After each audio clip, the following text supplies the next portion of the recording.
नमस्कार। फौजी lecturer YouTube channel पर आपका स्वागत है। आज हम एक ऐसे बच्चे की घटना शेयर करेंगे या कह सकते हैं उसकी हिस्ट्री शेयर करेंगे जो फ़ौज में भर्ती होना चाहता था, लेकिन फ़ौज में भर्ती होने के लिए ना तो उसकी हाइट थी और ना ही उसका वेट था। यानी कि फ़ौज में भर्ती होने के लिए जितना वज़न चाहिए, जितनी लंबाई चाहिए, वह नहीं थी। लेकिन फिर भी ये कहता था कि मैं फ़ौज में भर्ती होऊंगा, जिसके लिए उसके अड़ोसी पड़ोसी या गाँव के कुछ लोग उसका मजाक उड़ाते थे और कहते थे कि फ़ौज में भर्ती होने के लिए तुझे 7 जन्म लेने पड़ेंगे। लेकिन फिर भी कहता था कि मैं फ़ौज में भर्ती होऊंगा। जब वो लड़के ने 10वीं पास की तो उसमें उसका वज़न 40 किलो के आसपास था। यानी कि दरअसल ये मेरी अपनी खुद की घटना है, खुद की अपनी हिस्ट्री है। 10वीं क्लास जब मैंने पास की, लाडवा से पास की थी, पहले भी एक वीडियो मैंने बताया था। तो लाडवा में जब मैं पढ़ता था, वहाँ पर एक लड़का था, उसका भाई एयरफोर्स में था। उसी ने मेरे को एयरफोर्स के बारे में बताया था। हमारे गांव में ज़्यादातर लोग मिलिट्री में हैं, मिलिट्री के बारे में मुझे जानकारी थी। मेरा खुद का जो काका था, सगा काका, वो भी मिलिट्री में था। मिलिट्री में आप सबको पता है कि हाइट ज़्यादा चाहिए, वजन भी ज़्यादा चाहिए। एयरफोर्स के बारे में मुझे जानकारी नहीं थी। जब उस लड़के ने मुझे कहा कि एयरफोर्स का एग्ज़ाम बहुत मुश्किल होता है, मैंने कहा इतना कितना मुश्किल होता है, किस तरह के सवाल आते हैं? उसने कहा कि एयरफोर्स में ऐसे ऐसे सवाल पूछे जाते हैं कि नौजवान को नौजवान क्यों कहते हैं। मैंने कहा बात तो जायज़ है, सवाल तो एकदम जायज़ है कि नौजवान को नौजवान क्यों कहते हैं, बात तो सोचने की है। तो मैंने कहा क्या आपने कभी एग्ज़ाम दिया है? उसने कहा हाँ, मैंने 2-3 बार एग्ज़ाम दिया, लेकिन मैं पास नहीं कर पाया। मैंने कहा आपके पास कोई उसकी बुक है जिससे आप तैयारी करते हो? उसने कहा हाँ, मेरे पास एक किताब है जिससे मैं तैयारी करता हूँ। मैंने कहा क्या वो किताब मुझे दिखा सकते हैं? उसने कहा हाँ। तो उसने किताब मुझे दी। जब वो किताब मैंने पढ़ी तो उसके अंदर जो सवाल थे, रीजनिंग के सवाल थे, जीके के सवाल थे, करंट अफेयर के सवाल थे, और सारे इस फॉर्म में थे कि एक सवाल पूछा जाए और उसके 4 ऑप्शन, एमसीक्यू जिसको बोलते हैं, मल्टीपल चॉइस क्वेश्चन। मैंने कहा ये तो काफ़ी आसान से लगते हैं, सवाल पूछ के उत्तर भी खुद ही दे रहे हैं, 4 उत्तर में से एक छांटना होता है। अगर किसी ने याद किया है और भूल जाता है, 4 ऑप्शन देखने के बाद आराम से याद आ सकता है कि इसका ये ऑप्शन सही है। मैंने कहा तो काफ़ी आसान लगता है। उसने कहा कि देखने में आसान लगता है, लेकिन जब पेपर दोगे आपसे पास नहीं होगा। मैंने कहा कोई बात नहीं, कोशिश करने में क्या जाता है, हमें कोशिश करके देखनी चाहिए। जब 10वीं का रिजल्ट आया तो उसने मेरे से नंबर पूछे, मैंने बताया कि मेरे इतने नंबर है। तब उसी ने मुझे बताया था कि एयरफोर्स में 2 तरह की ट्रेड होती है, एक टेक्निकल ट्रेड होती है, एक नॉन टेक्निकल ट्रेड। उसमें टेक्निकल ट्रेड में 10वीं पास फर्स्ट डिवीजन को लेते थे, और जो नॉन टेक्निकल ट्रेड थी उसमें फर्स्ट डिवीजन से नीचे वाले जा सकते थे। उसका भाई भी नॉन टेक्निकल ट्रेड में था। जब उसको मैंने नंबर बताया, उसने कहा कि आपकी फर्स्ट डिवीजन से ज़्यादा नंबर है तो आप टेक्निकल ट्रेड के लिए अप्लाई करना। मैंने कहा उससे क्या होगा? कहने लगा उसकी पेमेंट ज़्यादा है, तनख्वाह उसमें ज़्यादा मिलती है। मैंने कहा ठीक है। उसी से मुझे पता चला कि एयरफोर्स में टेक्निकल नॉन टेक्निकल भी होता है, और उसी से मुझे पता चला कि एयरफोर्स में जाने के लिए हाइट जो है 5 फुट 1 इंच चाहिए, जो मेरी थी 5 फुट 1 इंच से ज़्यादा थी। वजन 45 किलो चाहिए था, वजन उसमें मेरे अंदर था 40 किलो के आसपास, यानी कि 5 किलो वजन की कमी। बीच में जैसे टाइम मिला उसकी एयरफोर्स की तैयारी करी, साथ साथ वजन बढ़ाने की कोशिश की। तो जब एयरफोर्स में सिलेक्शन हुआ उसमें पूरा 45 किलो मेरा वजन था। 45 किलो वजन में भर्ती हो गया था। भर्ती होने के बाद ट्रेनिंग सेंटर में गया, ताम्बरम मद्रास के अंदर वो ट्रेनिंग होती थी हमारी, WTI वर्कशॉप ट्रेनिंग इंस्टीट्यूट बोलते हैं।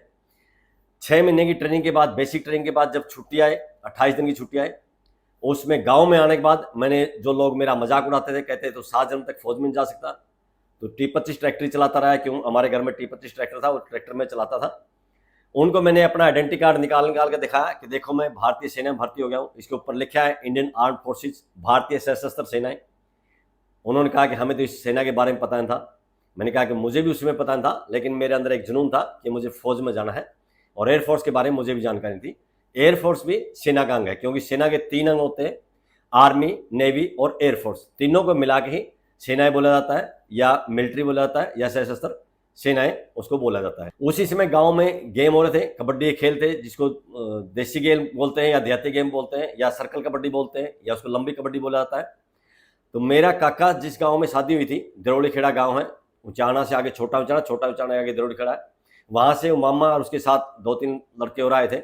जब मामा ने मेरे से उनका इंट्रोडक्शन करा, उन्होंने कहा कि देख मिलिए, ये मेरा भांजा है, फौजी है, फौज में भर्ती है। तो वो उसको कहने लगे, उनका वो काका लगता था, कहने लगे काका क्यों मजाक कर रहा है? बोले ये और फौज में? बोला सवाल नहीं उठता। मेरे मामा ने उनको कहा कि आप इससे खुद पूछ लो ये फौज में है या नहीं है। उन्होंने जब मुझसे पूछा क्या आप फौज में हो, मैंने कहा हाँ फौज में हूँ। बोला क्यों मजाक कर रहा है, तेरे को कौन फौज में लेगा? मैंने कहा मजाक नहीं, सच में फौज हूँ। बोला कौन सी फौज में? मैंने कहा इंडियन एयरफोर्स में। बोला हाँ इंडियन एयरफोर्स में हो सकता है। सेम इसी तरह ही घटना जब मैं 1.5 साल की ट्रेनिंग करने के बाद कानपुर मेरी पहली पोस्टिंग हुई। कानपुर से जब मैं छुट्टी आ रहा था घर पे, तो दिल्ली रेलवे स्टेशन पर जब मैं उतरा, पुराने दिल्ली रेलवे स्टेशन पे, वहाँ से जींद के लिए जो आगे ट्रेनिंग मिलनी थी वो ट्रेनें जा चुकी थी। सुबह 6 बजे के आसपास ट्रेन थी।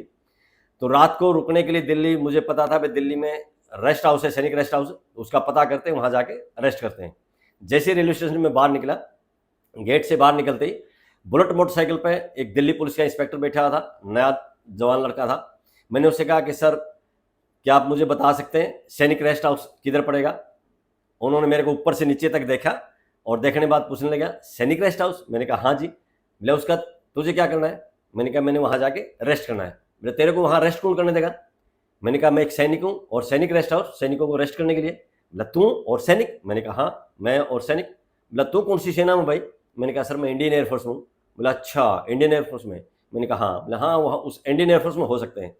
तो वहाँ से जो उसने रास्ता बताया, वहाँ जाने के बाद मैं सीधा रेस्ट हाउस में गया। वहाँ जाके अपना आइडेंटिटी कार्ड दिखाया, छुट्टी की जो P3 मिलती थी वो दिखाई, और वहाँ एंट्री करने के बाद फिर मैंने वहाँ रेस्ट किया और सुबह उठने के बाद अपनी ट्रेन पकड़ी, घर आ गया।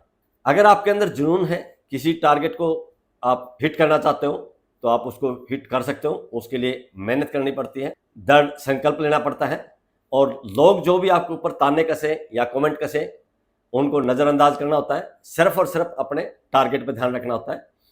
कोई भी बच्चा किसी भी टारगेट को सेट कर सकता है और किसी भी टारगेट को सेट करके उसके मेहनत करके उसको अचीव कर सकता है। जब मैं पढ़ता था उसमें मैंने टारगेट सेट किया था कि मेरे फौज में जाना है। हालांकि मुझे उसमें एयरफोर्स के बारे में जानकारी थी। जानकारी मिलने के बाद जैसे ही मैं एयरफोर्स में गया, एयरफोर्स में ट्रेनिंग के बाद जब कानपुर में आया था तो वहाँ जितने नए नए लड़के थे, खासकर गाँव से जो फर्स्ट डिवीजन पास थे, यानी कि जिसको बोलते हैं गाँव में पढ़ने वाला लड़का है, फलाना का लड़का पढ़ता है, ऐसे ऐसे लड़के एयरफोर्स में भर्ती हुए थे। और वो सभी ट्रेनिंग के बाद वहाँ आने के बाद सिविल स्टडी कर रहे थे। मैं भी 10वीं पास करके गया था और वहाँ आने के बाद उनकी देखा देखी मैंने पढ़ाई शुरू कर दी। पहले मैंने ओपन से यानी कि प्राइवेट +2 किया, फिर वहीं कानपुर से BA किया 3 साल, एक first year second year final. वहीं पर फिर MA का दिया था। MA में उन्होंने 4 पेपर मेरे को एब्सेंट दिखा दिया। वहाँ से बदली होगी तो किसी ने कहा कोर्ट में केस डाल दो। मैंने कहा कोर्ट में केस डालूंगा, जितने रुपये मैं वकील को दूंगा उतने मेरी डबल MA हो जाएगी। और मेरी बदली फिर नासिक हुई थी। नासिक पुणे यूनिवर्सिटी के अंदर आता था, वहाँ जाकर मैंने डबल MA भी कर ली। पहले हिस्ट्री की MA की, फिर इकोनॉमिक्स की MA की। वापस फिर मेरी बदली कानपुर में हो गई थी। कानपुर में होने के बाद फिर दोबारा मैंने एंट्रेंस टेस्ट दिया बीएड के लिए। एंट्रेंस टेस्ट पास हो गया और बीएड में एडमिशन ले लिया। वहाँ एक कॉलेज था, इंटरनेशनल कॉलेज, इवनिंग कॉलेज था। सुबह ड्यूटी पे जाते थे और आफ्टरनून क्लास में वहाँ चले जाते थे। बीएड करने के बाद फिर मैंने लॉ के लिए एंट्रेंस एग्जाम दिया। लॉ का एंट्रेंस एग्जाम भी पास हो गया था और वो एंट्रेंस एग्जाम पास होने के बाद 1 साल मैंने स्टडी भी की। एग्जाम से ठीक 2 या 3 दिन पहले मैंने एग्जाम नहीं देने का फैसला किया। ये इस सब के बारे में विस्तार से आगे आने वाले वीडियो में आपको बताएंगे। तो वहाँ जब मेरी डबल MA हो गई थी, बीएड हो गई थी, लॉ मैंने बीच में छोड़ दिया, तो मैंने डिसाइड किया अब हम लेक्चरार बनेंगे। लेक्चरार भी कॉलेज का या यूनिवर्सिटी का नहीं, सिर्फ स्कूल का, स्कूल लेक्चरार। और वहाँ से रिटायर होने के बाद 17 साल की सर्विस करने के बाद मैं रिटायर रहा और फिर 6-7 साल मैंने हरियाणा सरकार के साथ एक लंबी लड़ाई लड़ी। उसको अलग से वीडियो में आपको पूरा डिटेल से बताएंगे कि किस किस तरह से लड़ाई लड़ी, कितनी RTA लगाई, कहाँ शिकायतें लिखी, कैसे खबरें बनवाई, कैसे कोर्ट केस डाले, किसने मेरी कोर्ट केस में मदद की। और दूसरा टारगेट मेरा जो स्कूल लेक्चरर बनने का था वो भी मेरा सपना पूरा हुआ।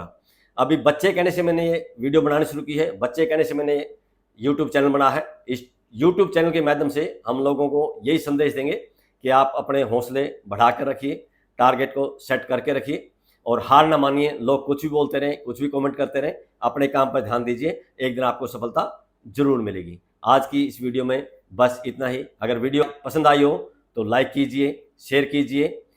इसी तरह की सच्ची घटनाएं देखने के लिए चैनल को सब्सक्राइब कीजिए। बहुत बहुत शुक्रिया, धन्यवाद, जय हिंद।